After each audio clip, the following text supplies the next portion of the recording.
Hello. আচ্ছা, বোর্ডানের এই যে পানির যে বান্দা আছে, বান্দালা না? হ্যাঁ, আমি বান্দা কইতেছি, কোন কি হইছে কোন? আচ্ছা, তোমরা বোর্ডানের বান কিসের নাকি খুলে দিছাও? কই না, আঙ্গিনাটা পানি বেশি হয়েছে তো ওই জন্য খুলে দিছি। তোমরা পানি বেশি হইছে খুলে দিছাও, তোমরা ভালো চলবা নাকি? আর এবার আসাম যে ডাইবা যাইতেছে, এটা কি করবা? এখন আসাম তো ডাইবে যাইতেছে, তুই কি করা লাগবো এখন কোন? আসাম ডাইবা যাইতেছে, পানি দিয়ে রাস্তাঘাট তলা যাইতেছে গা। হাজার হাজার মাসে ধান গাছে, ধান বিলের মধ্যে তলা গেছে গা। আমার ধান তলাইছে 3 বিঘা। এই ধান উঠকাইতেছি নাও না, তা পাইতেছি না তো। ধান মানে কোন হানির মধ্যে আমার হানি, তাও আমি খাওয়ার পাইতেছি না। খাওয়ার পাইতেছেন না?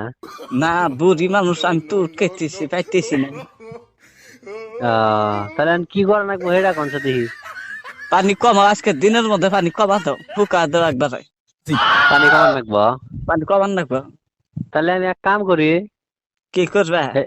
হেলিকপ্টারের মধ্যে 10টা শ্যালো মেশিন উড়া দে দিয়া পায়ের তল মেঘ ডাবা আর পানি ব্যাখ্যা হেলিকপ্টারের মধ্যে নিয়ে নেই না। না গো, তোমার কথা কোনো ফেলে ভালো লাগতেছে না। এই যে কে গো বেটা, হ্যাঁ কোন গো? ভালোবাসার মতো সুইচ বন্ধ করো, বোর্ডারের সুইচ বন্ধ করো, আর পানি ইন থেকে কিবা করে কমাবা, কিটা কমাবা। আজকে দিনের মধ্যে কমান নাগবো। আমি তো কইলামই যে আমি মেশিন নাগা দিরো, মানে হেলিকপ্টারে 10টা মেশিন নাগা পানি যাই না, হেলিকপ্টার মধ্যে ঢুকানি আর কি, চলবো না? কিবা করে চলবো?